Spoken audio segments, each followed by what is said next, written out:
মালিক জিজ্ঞাসা করে প্রতিদিন, বান্দা কি কারণে আমাকে ছেড়ে দিলা? হ্যাঁ,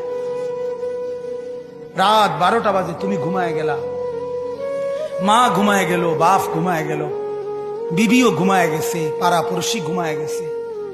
আল্লাহ বলেন আমি তো ঘুমাই নাই বান্দা, আমিও তো ঘুমাই নাই।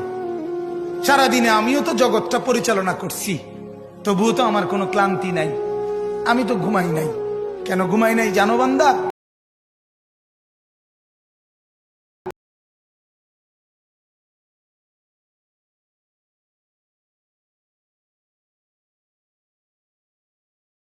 তোমারে চোখ মেলে দিবে কে?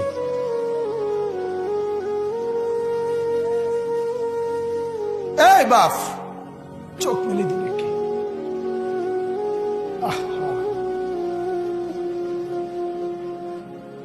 আল্লাহ আমাদেরকে মাফ করে। কোরআনুল কারীমের মধ্যে আল্লাহ তাআলা বলছে ওয়াহুয়াল্লাযী ইয়াতাওয়াফফাকুম বিল-লাইল।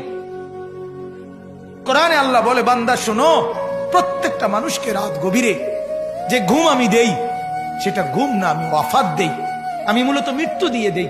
আবার আমি দয়া করে একটা নির্দিষ্ট সময় পরে চূড়ান্ত মৃত্যু দেব বলে আমি আবার সেই হায়াত সকালবেলা যখন জাগতে শুরু হয় তখন আমি ফিরে আসব।